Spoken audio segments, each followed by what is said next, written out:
Hello friends, कैसे हैं आप सब लोग। आई होप आप सब लोग अच्छे होंगे और आपकी पढ़ाई भी एकदम फर्स्ट क्लास चल रही होगी। तो आज हम जिस टॉपिक पे बात करेंगे वो टॉपिक है राजस्थान का एकीकरण। राजस्थान का एकीकरण बहुत ही बोरिंग टॉपिक है, लेकिन राजस्थान का ऐसा कोई भी एग्ज़ाम नहीं है जिसके सिलेबस में ये टॉपिक ना हो। राजस्थान का ऐसा कोई भी एग्ज़ाम नहीं है जिसके सिलेबस में राजस्थान का एकीकरण नहीं है। जिस सिलेबस में राजस्थान हिस्ट्री है उसमें राजस्थान का एकीकरण तो 100% है। तो चाहे आप फर्स्ट ग्रेड हो, चाहे सेकंड ग्रेड हो, चाहे रीट या थर्ड ग्रेड हो, कोई भी शिक्षक भर्ती हो उसके सिलेबस में राजस्थान का एकीकरण है। और अदर एग्ज़ाम में भी जो भी एग्ज़ाम है, पटवार, वीडियो, जो भी उन सब में राजस्थान का एकीकरण है। और हर एग्ज़ाम में 1, 2 या 3 सवाल तो राजस्थान के एकीकरण से पूछे ही जाते हैं। तो आज हम इस बोरिंग टॉपिक को एकदम मज़ेदार तरीके से पढ़ेंगे और इस तरीके से पढ़ेंगे कि आप ये मतलब कि ये टॉपिक कभी भूल ही नहीं पाओगे। इस तरीके से मैंने शॉर्ट नोट्स बनाए हैं इसके, तो वो मैं आज आपके सामने इस पे बात करूँगी। तो देखिए, सबसे पहले बात करते हैं कि आज़ादी के समय राजस्थान में 19 रियासतें, 3 ठिकाने और एक केंद्र शासित प्रदेश था। देखिए, बुक से अपन पढ़ते हैं ना तो क्या होता है कि बहुत सारे पेज में दे रखा होता है। इस चरण को पढ़ते तब फर्स्ट को पढ़ते तब तक सेकंड भूल जाते हैं, सेकंड को पढ़ते हैं तब तक फर्स्ट भूल जाते हैं, फोर्थ पढ़ते हैं तब तक फर्स्ट तो पूरा ही गायब हो जाता है। तो ये मैंने सारे एक पेज पे लिख लिए। इस तरह आप भी शॉर्ट नोट्स बना सकते हैं। इससे होता क्या है कि दिन में आप एक बार इस पेज को देख लेते हैं ना, ये देखिए एक पेज पे मैंने लिख लिए हैं, है ना। तो एक बार आप इस पेपर को देख लेते हैं ना तो रोज़ क्या रिवाइज हो जाता है आराम से। तो सबसे पहले क्या है कि आज़ादी के समय राजस्थान में 19 रियासतें, 3 ठिकाने और एक केंद्र शासित प्रदेश था। तो केंद्र शासित प्रदेश था अजमेर, मेरवाड़ा, और जो 3 ठिकाने थे वो थे लावा, नीमराणा और कुशलगढ़। लावा, नीमराणा और कुशलगढ़। लावा है जो टोंक में, नीमराणा अलवर में और कुशलगढ़ जो है बांसवाड़ा में। ठीक है। देखिए, कुछ स्टूडेंट्स बोल रहे हैं कि ज़िले चेंज हो गए हैं, ज़िले नए बन गए हैं। तो ज़िले नए बन गए, उसका राजस्थान के एकीकरण पे कोई फ़र्क नहीं पड़ेगा। ये एकीकरण तो वैसा का वैसा रहना है, तो इसमें कोई फेरबदल नहीं होगा। ठीक है। हाँ, तो रियासती विभाग, एक रियासती विभाग था जिसकी स्थापना हुई थी 5 जुलाई 1947 को, 5 जुलाई 1947 को। ठीक है। तो इसके जो रियासती विभाग के जो अध्यक्ष थे वो थे वल्लभ भाई पटेल और सचिव थे वीपी मेनन। ठीक है। वल्लभ भाई पटेल इस रियासती विभाग के अध्यक्ष थे और वीपी मेनन इस रियासती विभाग के सचिव थे। ठीक है। और ये बेसिक पॉइंट है ना। 19 रियासतें, 3 ठिकाने, एक केंद्र शासित प्रदेश। ठिकाने लावा, नीमराणा, कुशलगढ़, केंद्र शासित प्रदेश अजमेर, मेरवाड़ा। ठीक है। अब रियासती विभाग यानी वो रियासती विभाग जिसकी स्थापना 5 जुलाई 1947 को की गई, है ना, और जिसके अध्यक्ष वल्लभ भाई पटेल थे और सचिव वीपी मेनन। इस रियासती विभाग ने घोषणा की कि वे रियासतें जिनकी जनसंख्या 10 लाख से अधिक हो और आय 1 करोड़ से अधिक हो, वे अपना स्वतंत्र अस्तित्व रख सकती है। रियासती विभाग ने घोषणा की कि ऐसी रियासतें जिनकी जनसंख्या तो 10 लाख से अधिक हो और आय 1 करोड़ से अधिक हो, वे अपना स्वतंत्र अस्तित्व रख सकती है। ठीक है। तो ऐसी रियासतें 4 ही थी। कौन कौन सी? जयपुर, जोधपुर, मेवाड़ और बीकानेर। जो ये 19 रियासतें थी ना, इनमें से ये 4 रियासतें ऐसी थी, जयपुर, जोधपुर, मेवाड़ और बीकानेर, जिनकी जनसंख्या 10 लाख से अधिक थी और इनकी आय 1 करोड़ से अधिक थी। ठीक है। अब अगला पॉइंट देखिए कि 16 जुलाई 1947 को धारा 8 के तहत देसी रियासतों से ब्रिटिश सर्वोच्चता समाप्त कर दी गई। पहले रियासतों पे क्या ब्रिटिश सर्वोच्चता थी, तो 16 जुलाई 1947 को धारा 8 के तहत देसी रियासतों से ब्रिटिश सर्वोच्चता को समाप्त कर दिया गया। ठीक है। अब हम पढ़ते हैं इसके चरण। देखिए, आपको बता दूं कि राजस्थान का जो एकीकरण था उसमें टोटल 7 चरण थे। कितने? 7 चरण। 7 चरणों में जो 19 रियासतें और 3 ठिकाने और एक केंद्र शासित प्रदेश था, इनका एकीकरण 7 चरणों में हुआ था। ठीक है। तो अपन बात करते हैं प्रथम चरण की। प्रथम चरण जिसका नाम था मत्स्य संघ। क्या था? मत्स्य संघ। इसमें 4 रियासतें शामिल थी, धौलपुर, करौली, अलवर और भरतपुर। कौन कौन सी? धौलपुर, करौली, अलवर और भरतपुर। और ठिकाना कौन सा था? नीमराणा। ये 3 ठिकाने थे, लावा, नीमराणा, कुशलगढ़। इनमें से जो नीमराणा ठिकाना था, जो कहाँ था? अलवर में था। ठीक है। ये भी इनके साथ में था। तो इनका एकीकरण हो जाता है किस? प्रथम चरण में। नाम क्या रखा गया? मत्स्य संघ। ठीक है। तो मत्स्य संघ का नामकरण के.एम. मुंशी ने किया था। किसने किया? के.एम. मुंशी ने। अब इसका उद्घाटन कब हुआ? 18 मार्च 1948 को एन.वी. गाडविल द्वारा। कहाँ पे? भरतपुर में। ठीक है। ये 4 रियासतें थी, धौलपुर, करौली, अलवर और भरतपुर। इनका उद्घाटन कहाँ होता है? भरतपुर में। कब? 18 मार्च 1948 को। किसके द्वारा? एनवी गाडगिल द्वारा। और मत्स्य संघ का नामकरण किसने किया? के.एम. मुंशी ने। और राजधानी अलवर। अलवर को राजधानी बनाया गया, भरतपुर में उद्घाटन किया गया और शोभाराम कुमावत को प्रधानमंत्री बनाया गया। शोभाराम कुमावत को प्रधानमंत्री बनाया गया। ठीक है, तो तीन आदमियों के नाम याद रखने आपको। एक तो के.एम. मुंशी, एक एनवी गाडगिल और एक शोभाराम कुमावत। ठीक है, के.एम. मुंशी ने मत्स्य संघ का नामकरण किया है, एनवी गाडगिल द्वारा उद्घाटन किया गया और शोभाराम कुमावत जी को प्रधानमंत्री बनाया गया। ठीक है, ये हो गया प्रथम चरण कंप्लीट। कब होता है? 18 मार्च 1948 को भरतपुर में। हो गया, 4 रियासतें इसमें एकीकृत हो गई, यानी चारों एक हो गई। अब सेकंड चरण, द्वितीय चरण की बात करते हैं। उसका नाम रखा गया राजस्थान संघ या पूर्व राजस्थान। कहीं पे राजस्थान संघ लिखा है, कहीं पे पूर्व राजस्थान। ठीक है, तो इसमें थी 9 रियासतें और एक ठिकाना शामिल हुए। कौन कौन सी 9 रियासतें? कौन कौन सी थी? देखो, कोटा, बूंदी, झालावाड़, डूंगरपुर, बांसवाड़ा, प्रतापगढ़, किशनगढ़, शाहपुरा, टोंक। अब इनको याद रखने का तरीका देखो। कोटा, बूंदी, झालावाड़, ये तीनों हाड़ौती के क्षेत्र है। हाड़ौती क्षेत्र के जिले रियासतें थी तीनों, कोटा, बूंदी और झालावाड़। और ये वागड़ के तीनों, डूंगरपुर, बांसवाड़ा, प्रतापगढ़, ये तीनों वागड़ क्षेत्र में आते हैं, तो तीनों वागड़ की। और किशनगढ़, शाहपुरा, टोंक, ये तीनों ही अजमेर के अंडर आते थे, तो अजमेर की। तो हाड़ौती, वागड़ और अजमेर, इन तीनों में से ये थे 9 रियासतें हो गई। कोटा, बूंदी, झालावाड़, डूंगरपुर, बांसवाड़ा, प्रतापगढ़ और किशनगढ़, शाहपुरा, टोंक। ठीक है, ये 9 रियासतें और एक ठिकाना कौन सा? कुशलगढ़। कुशलगढ़ किस में आता था? बांसवाड़ा में। कुशलगढ़ बांसवाड़ा में जो एक ठिकाना था। तो ये भी सेकंड चरण में शामिल हो गया 9 रियासतों के साथ। तो ये 10 मिलके पूरा एकीकृत हो गए। ठीक है, और 2 रियासत, ये जो 19 रियासतें थी ना आज़ादी के समय राजस्थान में, तो उन 19 रियासतों में से 2 रियासतें ऐसी थी जिनको तोपों की सलामी नहीं दी जाती थी।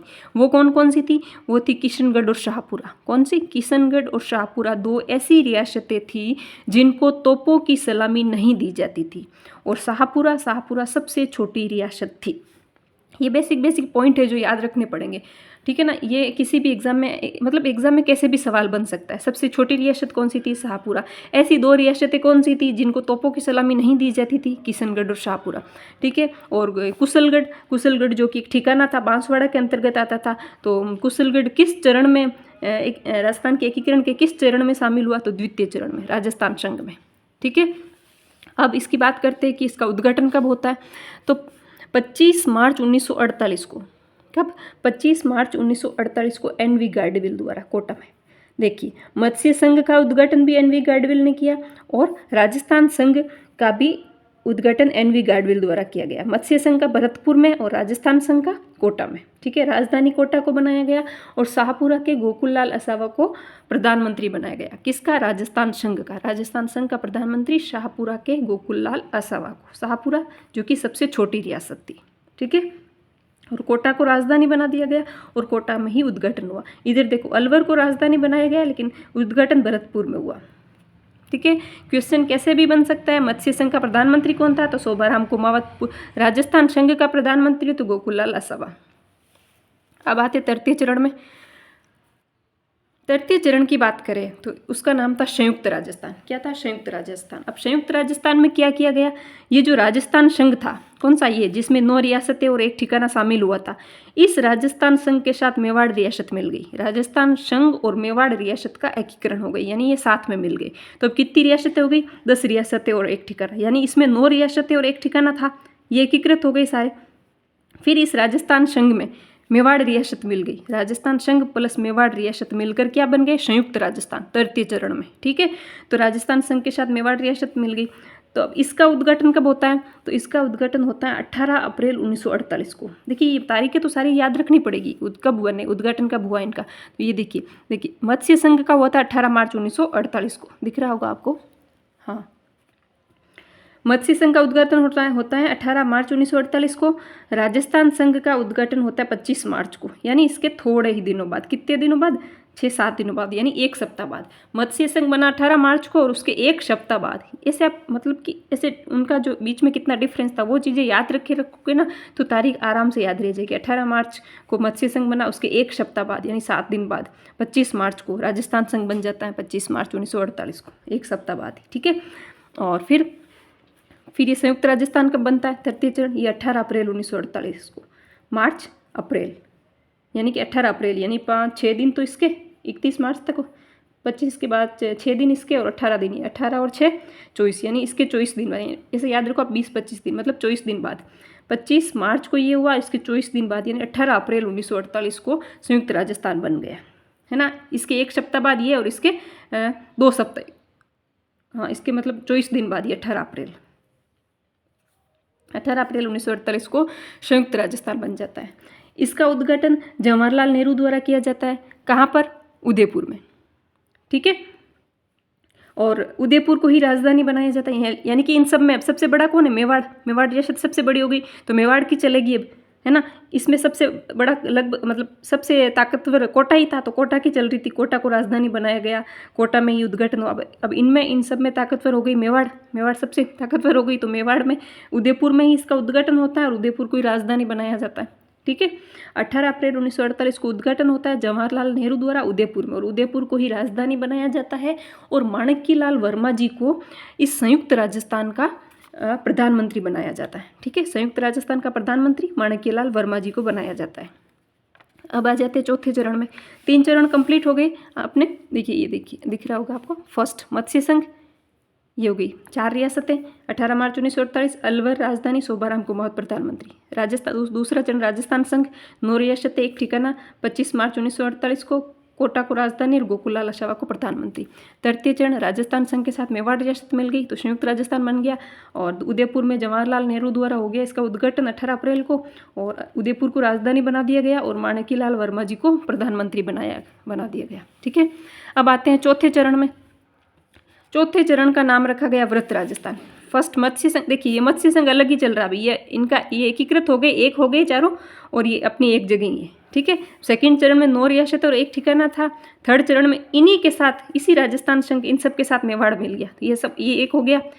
और चौथा चरण है व्रत राजस्थान। इसमें क्या हो रहा है, संयुक्त राजस्थान, ये जो संयुक्त राजस्थान था मतलब कि ये यही तो था। इस संयुक्त राजस्थान के साथ 4 रियासतें मिल गई, कौन कौन सी, जयपुर, जोधपुर, बीकानेर और जैसलमेर। जयपुर, जोधपुर, बीकानेर और जैसलमेर, ये चारों रियासतें इस संयुक्त राजस्थान के साथ मिल गई और इसका नाम रखा गया व्रत राजस्थान, ठीक है। ये सारा एक हो गया, सेकंड चरण से 4th चरण तक ये सब एक हो गए, और वो मत्स्य संघ एक अलग ही बैठा अपने, ठीक है। वो चारों रियासतें एक होके अलग ही बैठे। अब संयुक्त राजस्थान में कौन कौन मिला, जयपुर, जोधपुर, बीकानेर, जैसलमेर। जयपुर, जोधपुर, बीकानेर, जैसलमेर। जोधपुर जो थी वो राजस्थान की सबसे बड़ी रियासत थी। ये की पॉइंट है जो आपको याद रखने पड़ेंगे। ये ऐसे मतलब बेसिक क्वेश्चन है, ये क्वेश्चन अगर एग्जाम में आते हैं ना ऐसे, तो ये गलत नहीं होने चाहिए। ये गलत हो जाते हैं ना ऐसे क्वेश्चन, तो आप मेरिट से बहुत पीछे रह जाते हो। बेसिक सवाल तो एग्जाम में कभी गलत होना ही नहीं चाहिए। जो हार्ड है वो सबके लिए हार्ड है ना। तो राजस्थान की सबसे बड़ी रियासत जोधपुर, देखो सबसे छोटी शाहपुरा थी, वो सेकंड चरण में शामिल हुई थी, शाहपुरा पूर्वी राजस्थान में, ठीक है। और सबसे बड़ी जोधपुर ये 4th चरण में व्रत राजस्थान में शामिल होती है। क्वेश्चन कैसे भी बन सकता है, राजस्थान की सबसे छोटी रियासत कौन से चरण में, राजस्थान के एकीकरण के किस चरण में शामिल हुई थी, तो द्वितीय चरण में राजस्थान संघ में। और राजस्थान की सबसे बड़ी रियासत जोधपुर ये 4th चरण में व्रत राजस्थान में शामिल हुई थी, ठीक है। 30 मार्च को राजस्थान दिवस मनाया जाता है, क्यों, क्योंकि लगभग सारी जो बड़ी बड़ी रियासतें थी ना वो एक हो जाती है, ठीक है। सेकंड चरण इसमें, थर्ड चरण में मेवाड़ मिल जाता, 4th चरण में ये बड़ी बड़ी जो रियासतें बची हुई थी जयपुर, जोधपुर, बीकानेर, जैसलमेर, ये भी जो कि पश्चिमी राजस्थान की, जयपुर उधर रह जाता है, ये जोधपुर, बीकानेर, जैसलमेर पश्चिमी राजस्थान के। ये जो क्षेत्रफल की दृष्टि से अपन देखें तो बहुत बड़ा है, तो ये सब एक हो जाते हैं, तो लगभग राजस्थान एक हो जाता है, ठीक है। ये मत्स्य संघ एक अलग रहता है। तो इस दिन 30 मार्च को राजस्थान दिवस मनाया जाता है, क्योंकि इस दिन व्रत राजस्थान का उद्घाटन होता है। कब, 30 मार्च 1949 को। इस दिन क्या, हिंदू नववर्ष चैत्र शुक्ल एकम थी। अपने हिंदू नववर्ष जिस दिन स्टार्ट होता है यानी कि चैत्र शुक्ल एकम, उसको उस दिन ये इसका उद्घाटन हुआ था। और किसने किया था, वल्लभ भाई पटेल जी ने। कहाँ, जयपुर में। और जयपुर को ही राजधानी बनाया गया। अब क्वेश्चन आता है कि जयपुर को राजस्थान की राजधानी किस समिति की सिफारिश पे बनाया गया, तो सत्यनारायण राव समिति की सिफारिश पर जयपुर को राजस्थान की राजधानी बनाया गया। कब, 30 मार्च 1949 को, जब व्रत राजस्थान का उद्घाटन होता है, ठीक है। और इतने दिन थे वो माणिक्यलाल वर्मा जी प्रधानमंत्री थे। अब हीरालाल शास्त्री जी को प्रधानमंत्री बना दिया जाता है। कब, 30 मार्च 1949 को हीरालाल शास्त्री जी प्रधानमंत्री बन जाते हैं। अब क्या होता है, 30 मार्च, फिर एक सप्ताह बाद यानी कि 7 अप्रैल 1949 को 7 अप्रैल 1949 से 5 जनवरी 1951 तक राजस्थान के सीएम रहे। यानी कि हीरालाल शास्त्री जी राजस्थान के पहले मनोनीत मुख्यमंत्री थे। यानी कि 30 मार्च को तो इनको प्रधानमंत्री बनाया गया, क्योंकि प्रधानमंत्री ही बनते आ रहे थे, तो इनको प्रधानमंत्री बनाया गया। फिर राजस्थान पूरा एक हो गया, तो कहा कि हमारे राजस्थान में एक मुख्यमंत्री का पद होना चाहिए। तो फिर किसको बनाए, तो हीरालाल शास्त्री जी को मनोनीत कर दिया गया। कोई चुनाव नहीं हुए थे, इनको मनोनीत कर दिया गया था। किसको, हीरालाल शास्त्री जी को।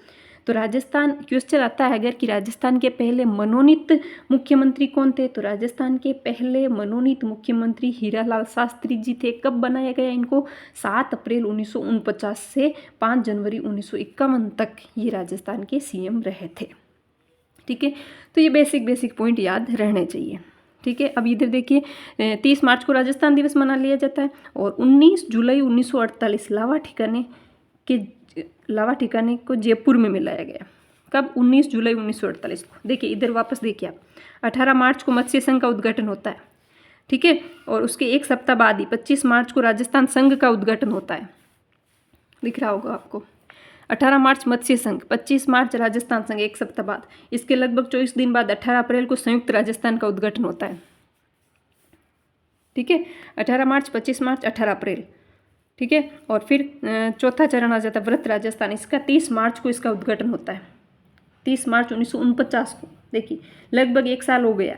18 अप्रैल 1948 को संयुक्त राजस्थान बनता है। उसके लगभग एक साल बाद, यानी कि अप्रैल से वापस मार्च आ गया, एक साल में से 18 दिन ही तो घट रहे हैं, है ना। तो 30 मार्च 1949 को व्रत राजस्थान बनता है। किसमें, संयुक्त राजस्थान में 4 रियासतें बन जाती है, तो मिल जाती है, तो ये व्रत राजस्थान बन जाता है। तो 30 मार्च 1949 को। ठीक है, तो इस बीच में क्या हुआ, ये संयुक्त राजस्थान बन गया 18 अप्रैल को। अप्रैल, मई, जून, जुलाई, यानी कि लगभग 3 महीने बाद, 18 अप्रैल के बाद 19 जुलाई, यानी कि संयुक्त राजस्थान बनने के 3 महीने बाद 19 जुलाई 1948 को ये जो लावा ठिकाना होता है इसको जयपुर में मिला दिया जाता है। 3 ठिकाने थे ना, लावा, नीमराणा, कुशलगढ़, जो लावा जो टोंक में पड़ता है। तो इस लावा ठिकाने को जयपुर में मिला लिया गया। कब, 19 जुलाई 1948 को। ठीक है, जयपुर में मिल गया। तो ये तो फिर व्रत जयपुर जब इसमें मिला, संयुक्त राजस्थान में मिलकर व्रत राजस्थान बना, तो ये तो ऑटोमेटिकली इसके साथ मिल गया ना। तो ये चीज़ आपको याद रखनी है। ठीक है, तारीखें याद रखनी है, 18 मार्च, 25 मार्च, 18 अप्रैल। 1948 में 3 एकीकरण हुए थे, फर्स्ट, सेकंड और थर्ड। ठीक है, 18 मार्च 3 एकीकरण हो गए 48 में, 18 मार्च, 25 मार्च और 18 अप्रैल। ठीक है, फिर 1 साल बाद 18 अप्रैल से 30 मार्च, यानी कि एक साल में से 18 दिन कम है वापस। ठीक है, 30 मार्च 1949 आ गया है, अब देख लेना आप। 30 मार्च 1949 हिंदू नववर्ष चैत्र शुक्ल एकम वल्लभ भाई पटेल द्वारा जयपुर में व्रत राजस्थान का उद्घाटन किया जाता है। 4 चरण कंप्लीट हो जाते हैं अपन को अपने। जयपुर को राजधानी बनाया गया किसकी सिफारिश पर, सत्यनारायण राव समिति की सिफारिश पर। ठीक है, हीरालाल शास्त्री जी को प्रधानमंत्री बनाता है और 30 मार्च के एक सप्ताह बाद ही, यानी कि 7 अप्रैल को उनको मुख्यमंत्री मनोनीत कर दिया जाता है। किसको, हीरालाल शास्त्री जी को। 4 चरण कंप्लीट हो गए, लगभग सारा राजस्थान एकीकृत, मतलब एक हो गया है। बस ये मत्स्य संघ लग रहा है ना, जो सबसे पहले प्रथम चरण में जिसका एकीकरण हुआ था, वो अभी तक इनके साथ मिला नहीं है। ठीक है, अब आते 5वें चरण में। 5वें चरण का नाम क्या, संयुक्त व्रत राजस्थान। इसमें क्या होता है, शंकर राव देव समिति की सिफारिश पर मत्स्य संघ का व्रत राजस्थान में विलय।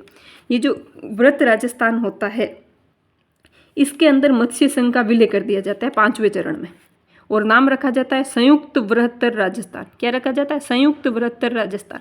किस समिति की सिफारिश पर मत्स्य संघ को व्रत राजस्थान में मिलाया जाता है, तो शंकर राव देव समिति। ठीक है, शंकर राव है ये। ठीक है, आप ध्यान से देख लेना, शंकर राव देव समिति की सिफारिश पर मत्स्य संघ का व्रत राजस्थान में विलय कर दिया जाता है। ये विलय कब होता है, ये होता है 15 मई 1949 को।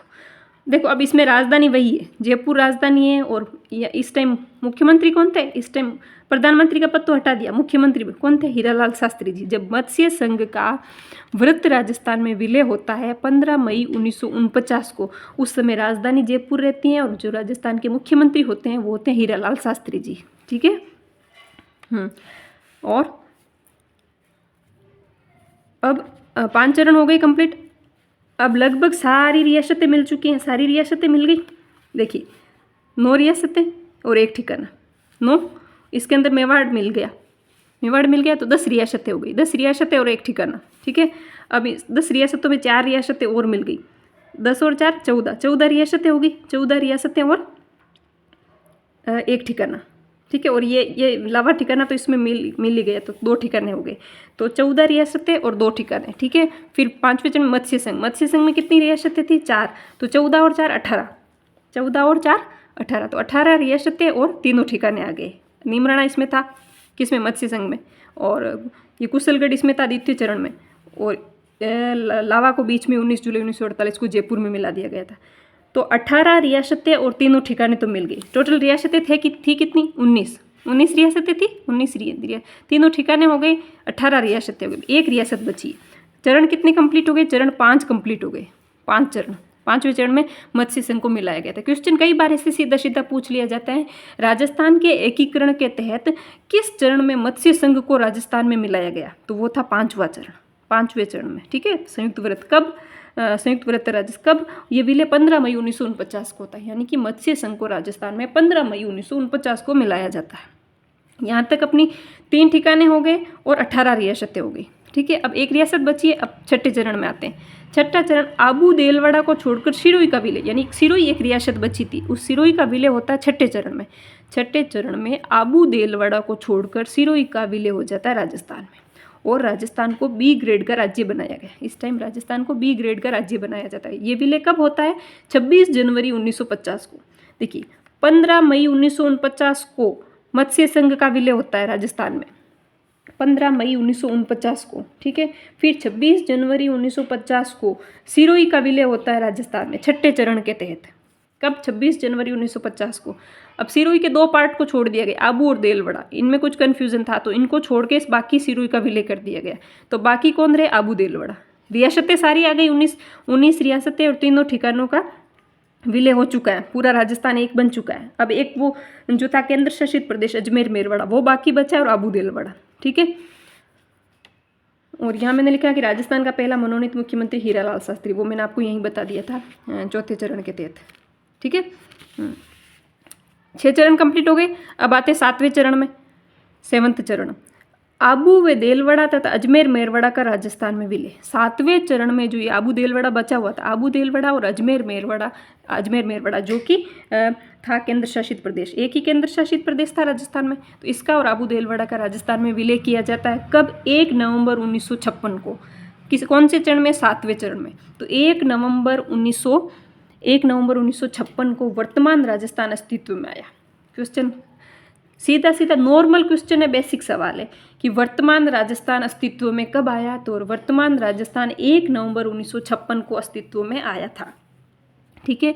तो जब अजमेर मेरवाड़ा को राजस्थान में मिलाया गया तो हरिभाऊ उपाध्याय जी ने इसका विरोध किया था। क्वेश्चन ऐसे भी बन सकता है तो कि किसने अजमेर मेरवाड़ा का राजस्थान में विलय होने पर किसने विरोध किया था? तो हरिभाऊ उपाध्याय जी ने। वो मतलब कौन सा कथन सत्य है असत्य, उसमें भी एक कथन दे सकते हैं कि हरिभाऊ उपाध्याय ने अजमेर मेरवाड़ा का राजस्थान में विलय होने पर विरोध किया था। कथन सत्य है कि असत्य है? बिल्कुल सत्य है, ठीक है। अब 7वें चरण में और क्या होता है? राजस्थान का सिरोंज एमपी को दिया गया और एमपी का सुनेल टप्पा राजस्थान में मिला गया। देखिए राजस्थान और एमपी की सीमा मिली हुई है ना, तो राजस्थान का एक सिरोंज क्षेत्र होता है, वो एमपी को दिया गया, और एमपी का जो सुनेल टप्पा है वो राजस्थान में मिलाया गया और राजस्थान की वो सीमा रेखा तय की गई, ठीक है। तो ये पूरा मैप बनाया गया। जो राजस्थान का अभी का जो मैप है, जो चारों तरफ की जो सीमा है, वो अस्तित्व में कब आई थी? 1 नवंबर 1956 को, ठीक है। उस समय राजस्थान के मुख्यमंत्री मोहनलाल सुखाड़िया थे, यानी कि 1 नवंबर 1956 जब वर्तमान राजस्थान अस्तित्व में आया, उस समय राजस्थान के मुख्यमंत्री कौन थे? तो उस टाइम राजस्थान के मुख्यमंत्री थे मोहनलाल सुखाड़िया जी, ठीक है। और राजस्थान का पहला निर्वाचित मुख्यमंत्री कौन था? तो टीकाराम पालीवाल जी। 3 मार्च 1952 से 31 अक्टूबर 1952 तक ये मुख्यमंत्री रहे। तो इसमें बेसिक सवाल 3 ये देखिए कि राजस्थान का पहला मनोनीत मुख्यमंत्री तो वो थे हीरालाल शास्त्री जी, राजस्थान के पहले निर्वाचित मुख्यमंत्री जी वो थे टीकाराम पालीवाल जी, और जब वर्तमान राजस्थान अस्तित्व में आता है 1 नवंबर 1956 को, उस समय राजस्थान के मुख्यमंत्री तो वो थे मोहनलाल सुखाड़िया जी। तो 4th चरण तक मैंने आपको सब बता दिया था कि ये 18 रियासतें और 3 ठिकाने थे, और फिर ये अपने छठे चरण में 19वीं रियासत सिरोही इसको भी मिला लिया गया और 7वें चरण में केंद्र शासित प्रदेश अजमेर मेरवाड़ा को मिलाया गया। ठीक है, मत्स्य संघ कब मिला है? 5वें चरण में। सिरोही कब मिला है? छठे चरण में। और अजमेर मेरवाड़ा और आबू देलवाड़ा कब मिले हैं राजस्थान में? तो 7वें चरण में। ठीक है, और ये चीज़ें तो याद रखनी है और ये तारीखें भी आपको सारी याद रखनी है। 18 मार्च 1948, 25 मार्च 1948 और 18 अप्रैल 1948 और 30 मार्च 1949 दिख रहा है आपको? हाँ, 30 मार्च 1949 और 15 मई 1949 को मत्स्य संघ मिलता है। 26 जनवरी 1950 को सिरोही मिलता है और 1 नवंबर 1956 को अजमेर मेरवाड़ा और आबू देलवाड़ा मिलते हैं। तो ये हो गया अपना राजस्थान का एकीकरण कंप्लीट। आपको दिख रहा होगा अच्छे से। ये देखिए, मैं एक बार आपको दिखा देती हूँ पूरा, ताकि आप शॉर्ट नोट्स बनाना चाहो तो बना सकते हो। ये देखिए, आराम से वीडियो को पॉज करके आप लिख सकते हैं। ये देखिए, प्रथम चरण मत्स्य संघ, द्वितीय चरण राजस्थान संघ, तृतीय चरण संयुक्त राजस्थान, 4th चरण होता है व्रत राजस्थान और 5th चरण है संयुक्त व्रत राजस्थान, छठा चरण 5वां चरण हो गया संयुक्त व्रत, छठा चरण है और छठे चरण में सिरोही को मिलाया जाता है। इनके कोई नाम नहीं थे क्योंकि यहाँ राजस्थान का हो गया था उद्घाटन, राजस्थान दिवस मना लिया गया था व्रत राजस्थान में। और ये फिर आबू देलवाड़ा और सिरोही को आबू देलवाड़ा को छोड़कर सिरोही छठे चरण में, 7वें चरण में अजमेर मेरवाड़ा। क्वेश्चन कैसे भी बन सकता है कि मत्स्य संघ का, ये मैंने आपको बता दिया, मत्स्य संघ का विलय कब होता है? 5वें चरण में होता है। और राजस्थान का एकमात्र जो केंद्र शासित प्रदेश था अजमेर मेरवाड़ा, उसका विलय किस चरण के अंतर्गत हुआ था राजस्थान में? तो वो सबसे लास्ट में 7वें चरण में अजमेर मेरवाड़ा राजस्थान में मिला था। सिरोही का कब हुआ था? सिरोही का छठे चरण में। आबू देलवाड़ा ये 7वें चरण में। अजमेर मेरवाड़ा और आबू देलवाड़ा ये 7वें चरण में मिले थे। और एमपी के सुनेल टप्पा को राजस्थान में किस चरण के तहत मिलाया गया था? तो 7वें चरण के तहत। और राजस्थान का सिरोंज एमपी को दिया गया किस चरण के तहत? तो 7वें चरण के तहत।